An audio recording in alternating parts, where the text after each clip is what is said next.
My wife and I got the dog first before we decided to have kids. She's definitely a part of our family. But I don't know if I'd say that I love her more than the people in my life. No judgment if you do. Maybe people don't have great siblings or parents or something. I don't know. But it was just interesting. No, I I'm thought fucking judging. you're judging people.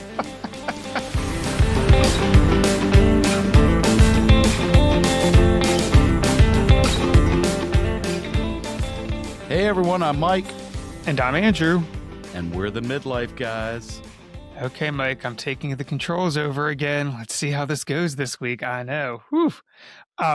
Fortunately, it's a topic that we both enjoy a lot, and I think we have common with other midlifers, and that's talking about pets. Both you and I have dogs. I know we both grew up around dogs and other types of pets, and we're in good company because a lot of Gen Xers and millennials, all of us in midlife now, have a lot of pets. And so, in fact, I was doing some research on this topic, and I've got my notes here to make sure I get these numbers right.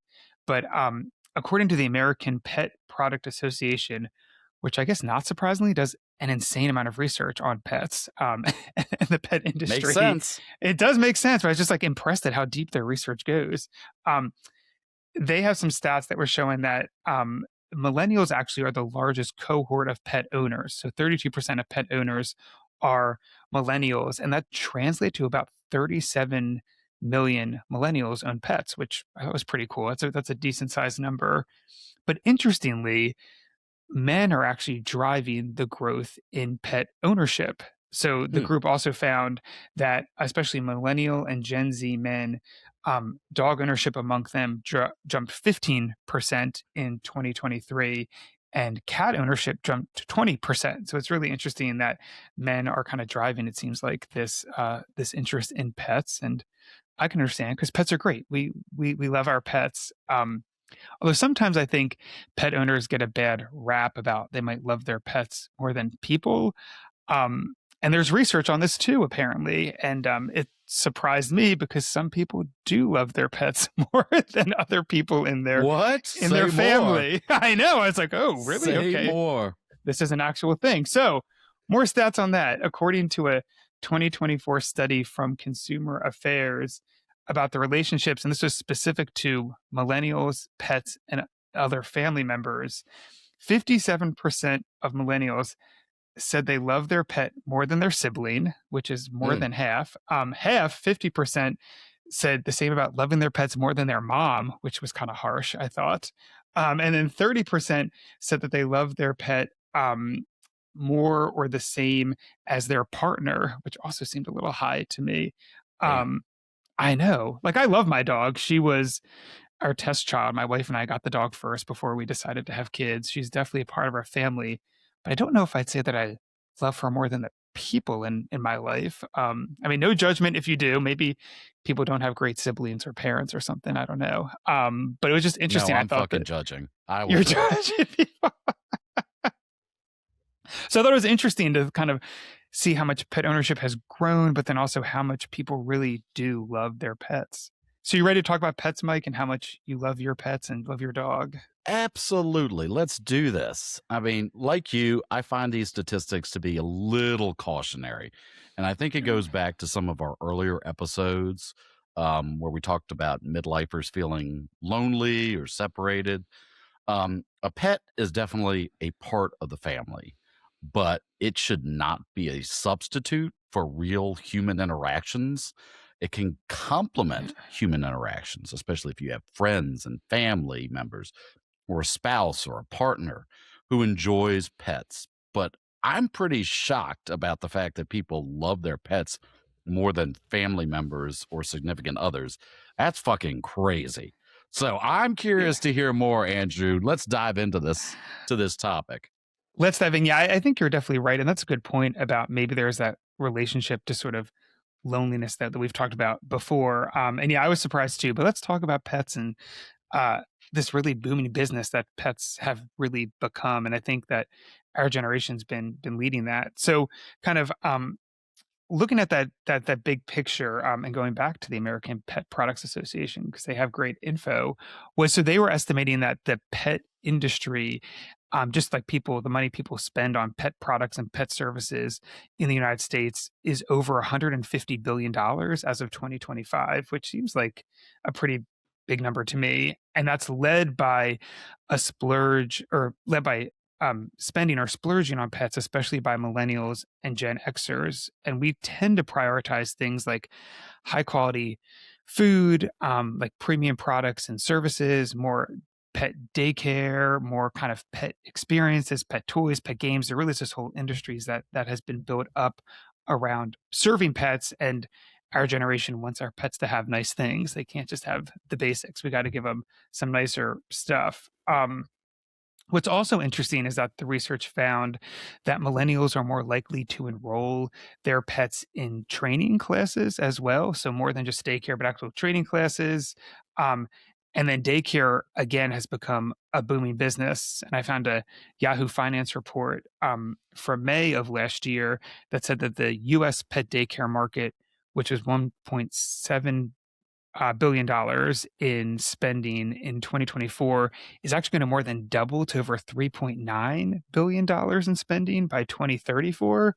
So clearly, we're spending money on our pets and we're trying to get them nice things. So what do you think, Mike? Are you going to splurge some more on your dog? There's a lot to unpack here. There's a hell of a lot to unpack here. So I saw that report from the Bureau of Labor Statistics that showed that Gen X is actually spending the most amount of money on their pets. There are a few different reasons why that's happening. First, Gen Xers, a lot of older Gen Xers are now empty nesters. So they have more disposable income. Their kids are out of the house. Bye. Don't let the door hit your ass on the way out. They're splurging on higher end foods for their pets because they see that as extending the life of that pet. Gen X has the ability to do that. They're still in their high income earning years. So the mix of not having to spend all this money on their kids, plus a good income, you can see the correlation there that, more disposable income to spend on that pet. There's also a really fucked up side to this that I do want to bring up. Yes. I do want to bring this up, in which the fact that Mars Corporation has become one of the biggest pet food and veterinary clinic owners in the United States. The candy people? That Mars Corporation. M&Ms, Mars bars, all that good stuff. Mm-hmm. I didn't know the candy people are into pets too. Okay. Yes, they are. A lot, I guess. Wow. A lot. Huh.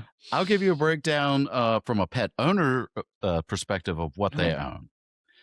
Caesars, Greenies, Eukanuba, Pedigree, Royal Canine, Whiskas, Temptations, Iams, and about a dozen other food brands that are readily available at your local pet store. They also own VCA Animal Hospitals, Mars Veterinary Health, VES Hospitals, Veterinary Specialist Hospitals, and the list goes on and on and on. That's kind of cornering the fucking market. I didn't want to say that much. That's a lot of stuff. I use a couple of the things that you just listed out there for our dog.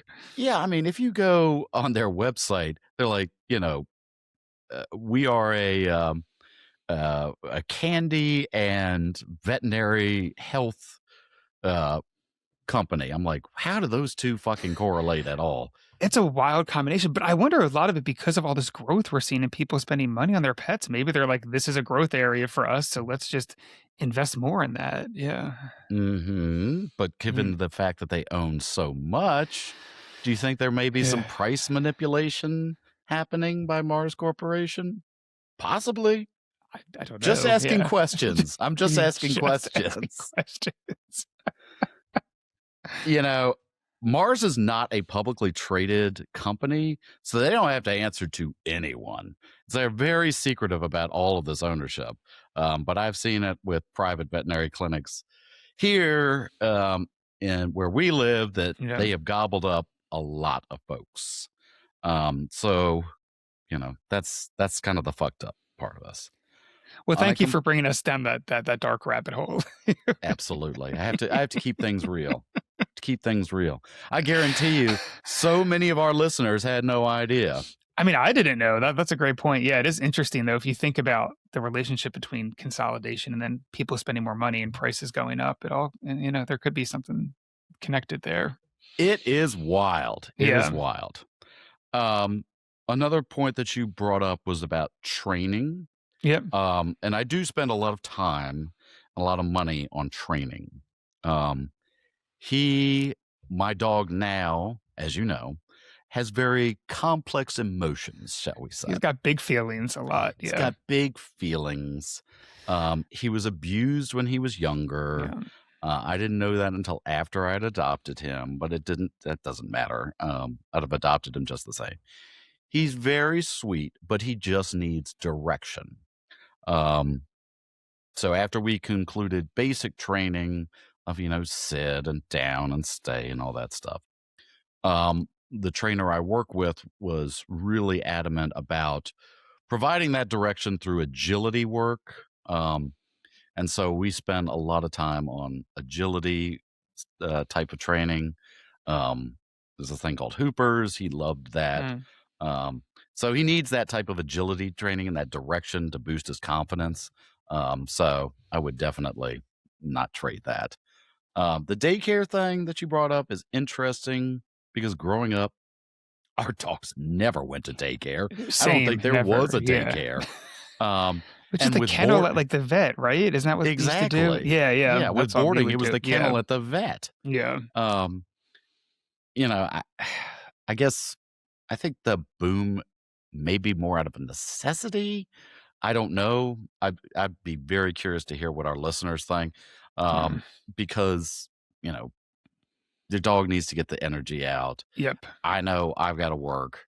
I've got to do other things. It's just the daycare thing just makes sense. So yeah. I definitely have that same experience with the daycare stuff too. I mean, as a kid, our dogs never went to doggy daycare. I don't know if that was like a thing or not. And we've done it. I think it's also depends on like your dog as well. It's like my wife and I, we have a smaller dog. She's a Beagle Dachshund mix, and she's also 13 at this point. So she's slowed down a lot. So like that need of energy getting out isn't quite as high as it used to be. But when she was younger and like both my wife and I work, if I can come home and take her for like a walk or something, like that's helpful for me too. I like doing that. We can talk a little bit about some of the benefits of having pets. But that was helpful. But like if there are times we're both going to be out all day, like that just doesn't seem fair to leave the dog, by herself all day long inside. I also think like our dog was a rescue dog. And so I think early on, especially too, the socialization part of daycare really helped and kind of, I think, helped her adjust and get used to being around other dogs and other people, which was helpful. But I think you're right. I feel like that the kind of sort of the boom that's happening in the doggy daycare industry really was more out of necessity as more people are working all the time. You have two people households that are both working all the time and, wanted to make sure the dog has an outlet of some sort. So that I think definitely makes a lot of sense. The one other thing I found too that was interesting that kind of goes back to your earlier point about consolidation and pricing and things like that is there was a MetLife insurance study a couple of years ago. I think it was 2023, because of course they sell pet insurance too, so they're going to study the pet industry. But one of the things in the survey that they did, they asked a question about, are you worried about costs?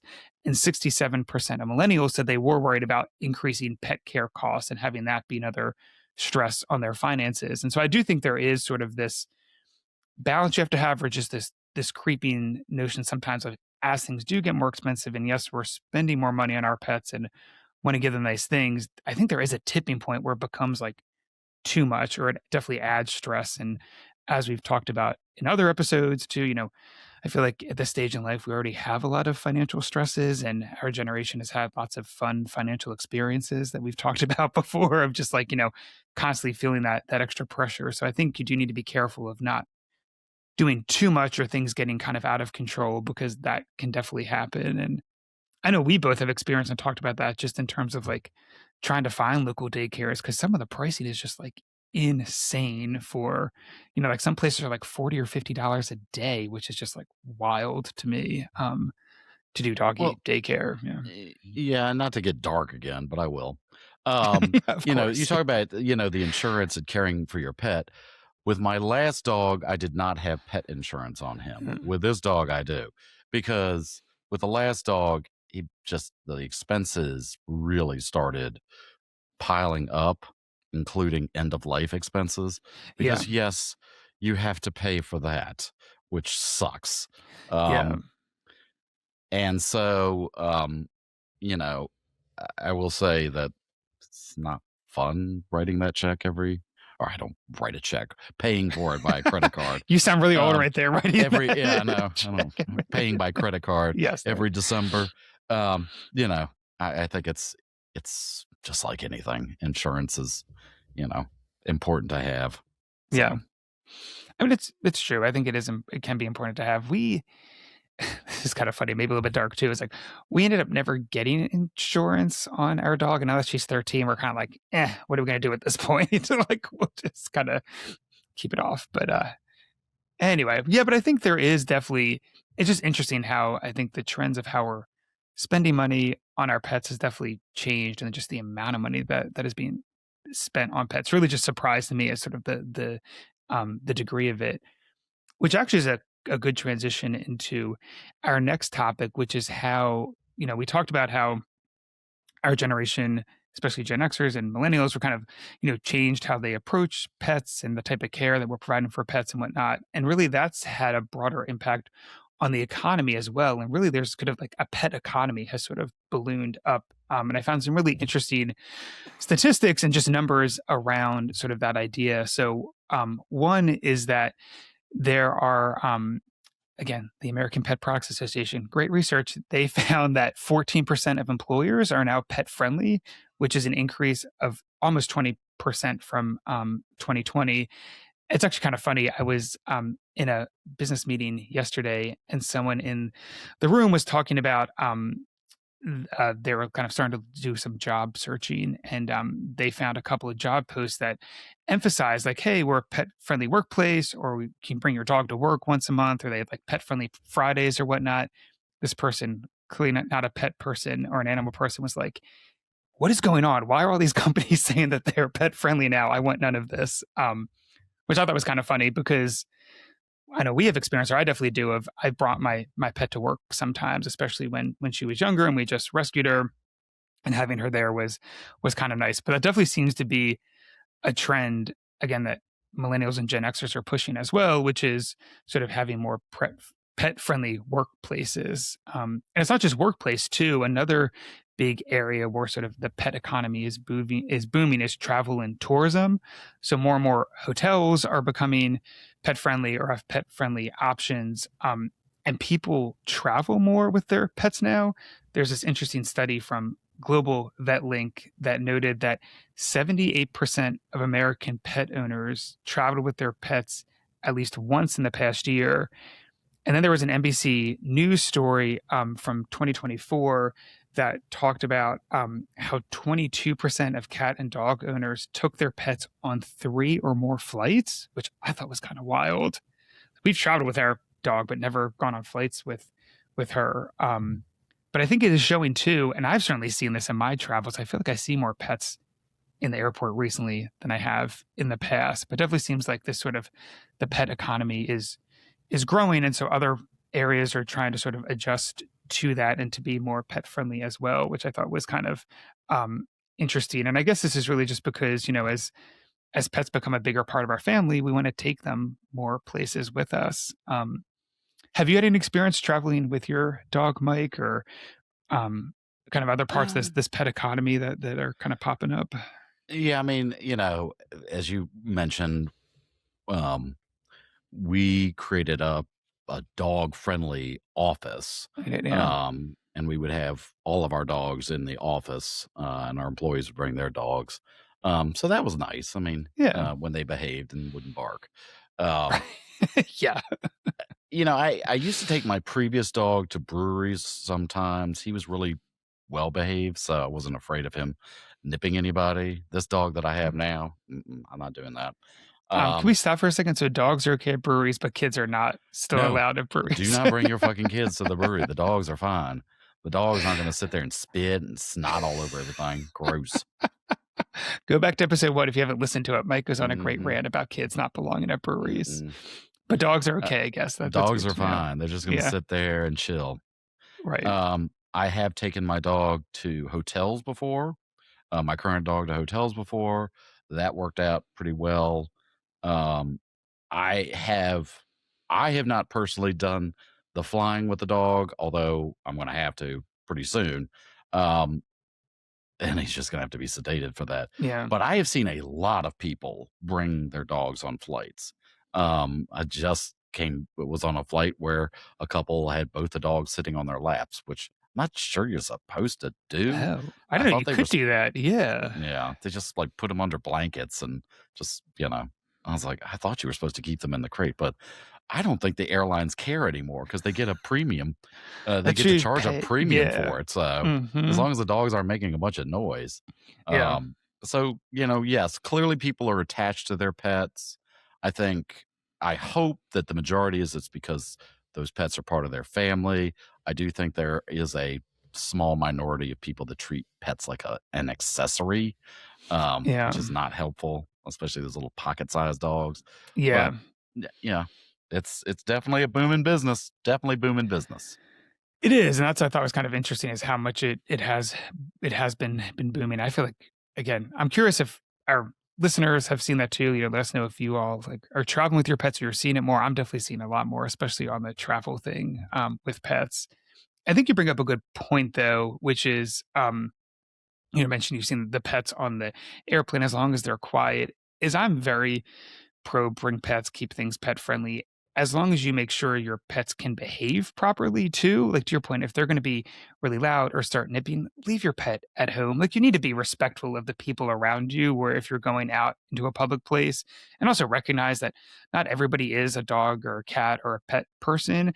And so just because maybe you want the dog there, if you're going to a place where like it's not going to be conducive or your animal isn't going to behave, then just don't bring them. I just think that's so rude. And this is coming as a pet owner of like someone who I see like a pet misbehaving out in public and just like, why? Like you could just, it just makes it harder for everyone around you. And likewise too, as someone with kids now, as someone with kids and someone who has a smaller dog, I mentioned she's a Beagle Dachshund mix. I think she's very cute. A lot of people think she's very cute.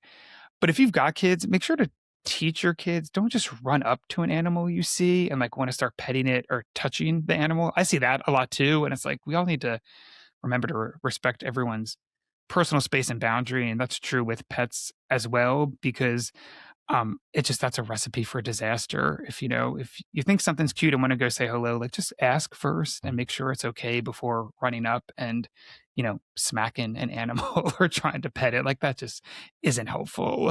I thought you were going to go in a completely different direction with this. Yeah. I thought you were going to sit there and say, like, as a parent, I understand that not everybody's a kid person, so I will leave my kids at home, so not everybody wants these snotty nosed little kids running around everywhere.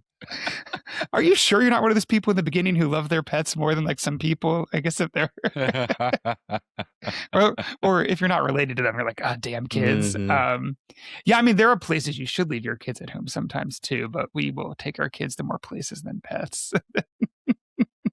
But at that point, you do need to teach your kids, like, don't just run up and grab things, because that's like, that's not going to end well. Recipe think about it from like disaster. Yeah, like from the animal's perspective, like they don't know this like thing coming up and approaching them. I'd be sort of tentative as well. I'm sure, Mike, if a kid comes running up to you like waving their hands, you're probably like, get away from me. I don't know who you are. Go away. Go away. Well, I think it would be fun to sort of end on an upbeat note. I mean, generally you've been pretty positive, but talk about pets in an upbeat way and some of the benefits. But before we do that, I also thought it would be fun to share maybe one or two crazy pet stories. I feel like all pet owners have one or two stories or things that their pets do that is just kind of funny and I think we all can relate to. So I can start first, Mike, and then if you want to go, I was thinking about this as we were preparing for this topic. And there are two things that our dog does that drives me crazy, but it's also hysterical. And since you've been around our dog a bunch too, Mike, I think you can relate to one of these things, which is so she's a Beagle Dachshund mix, so kind of has the body of a Dachshund, looks very much like Dachshund, but there's some Beagle color in it, and she's got like Beagle ears. But man, she can give this like side eye like it's nobody's business. She has a lot of attitude, which is very funny for a small dog. And if she's not happy about something, she will make sure that you're aware of her displeasure. And it cracks my wife and me up all the time with like the looks that she will give you. And my wife often send me like Instagram reels of like dachshunds doing crazy things, and they're all accurate. And our dog is no different. She gives like the craziest judgmental stares. And she also, for a small dog, takes up a lot of space. She has to be physically attached to someone most of the time. And we caved early on and let her sleep at the bottom of our bed. But like throughout the night, she'll make her way further and further up the bed and then stretch herself out. So she actually takes up more space than my wife or I does. And like half the time I'm like falling out of bed by the morning. I'm just like, you're 10 pounds. How are you doing this? But that's another big dog thing. I feel like that happens a lot. Yes. Huh. With my last dog, the very day that I adopted him, I had set up his bed and little crate area right next to my bed and lured him in there. I was like, all Yeah. right, you can go to sleep. Mitch, within 30 seconds, he had jumped into my bed. He was like, I'm not going in there. I'm sleeping over here. And the current dog I have was the exact same way. It's like, no. Mm, I'm gonna sleep in the bed. that's right. I'm gonna sleep Yeah. next to you. So yeah, that's That's definitely a it's thing. Yeah. definitely a thing. They want to be with their pack. They need That's they need right. But to it's yeah. nice. It Yeah. is nice. It Yeah. is I mean, the nice. falling out of bed isn't great, but the other stuff is nice for sure.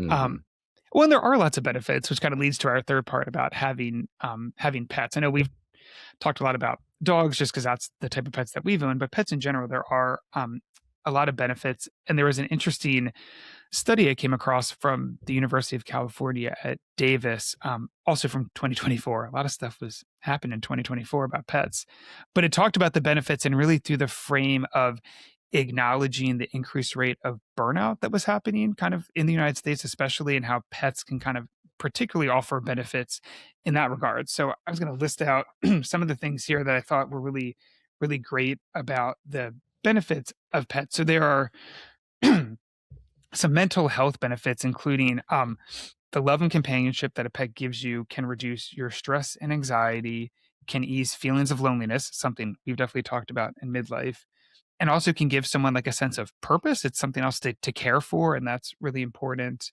Uh, it also can add structure to your life, which is helpful for someone to again feel accomplished or to stay focused. So there's really good mental health benefits. There are also physical benefits. I mentioned earlier about taking the dog for a walk, which is great.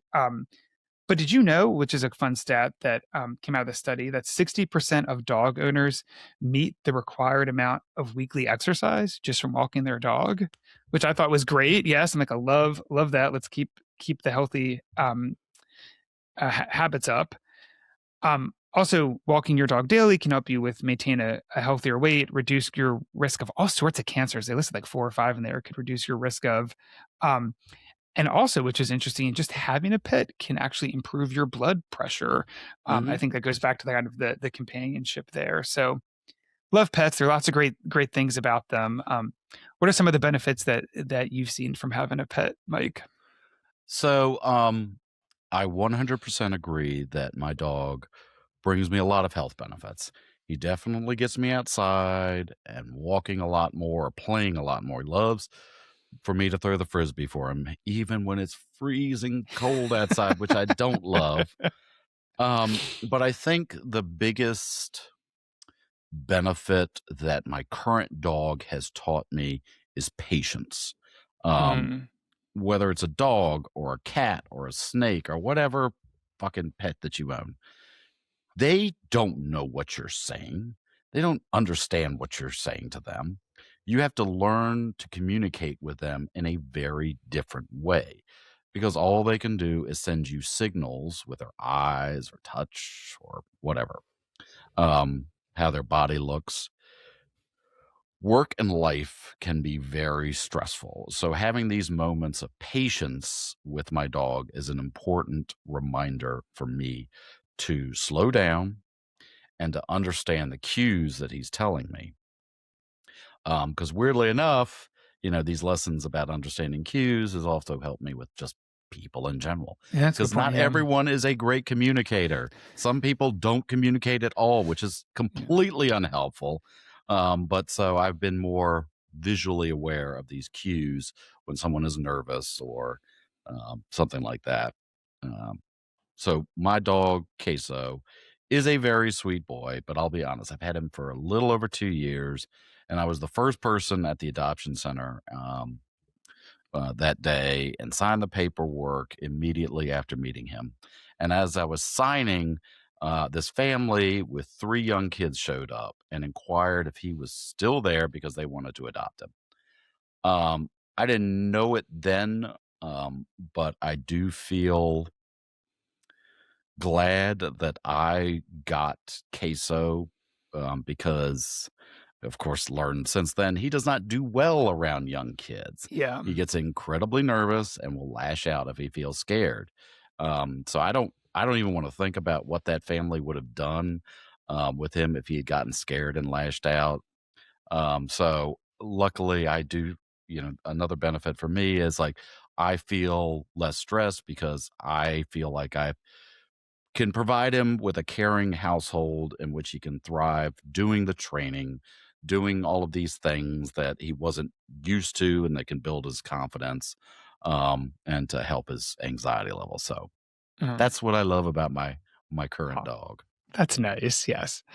Yeah, I mean, same thing. I think there are lots of benefits. Again, I'm biased. I grew up with dogs, love dogs, have had dogs. My wife likes to joke her the stories. I think a couple months after we were married, I was like, okay, we're getting a dog now, right? She was like, I guess so. But yeah, so it's been great. I think having kids too now, there are definitely some benefits for the kids with having a dog. I mean, it definitely helps to teach them responsibility. I think it also helps with their empathy because they're caring for another living thing. And again, trying to pick up on those cues or understand, when the dog isn't happy or is happy or things like that. I also think can like help with like social interaction too. They're just more comfortable. I think broadly. So there have been lots and lots of benefits of having a dog. And I think there are lots of benefits of having pets in general for a lot of the same reasons of having purpose and caring for something and that kind of companionship that's there. So I know we're both very pro pet. So we'd love to hear what others think, though. If you all have pets, let us know what some of your favorite parts about being a pet owner are, or any funny pet stories that you have. I always love those as well. But Mike, as you Yes. like to say, oh, sorry, we're going to say here. Please share. Please Yes, share your please do stories. share. Yeah. I was going to say, as you like to say at the end of every episode, and this is true because I guess pets get us going, but we've definitely blown past our 30-minute mark. Yes, so I think we have, Andrew. Yeah, oh, my goodness. So if you've not done so already, please like and subscribe. It doesn't cost you a thing, but it helps us out a lot. Remember that you can find us on YouTube, Spotify, Apple Podcasts, iHeartMedia, and all your favorite podcasting platforms. Until next week, good luck, guys. See ya.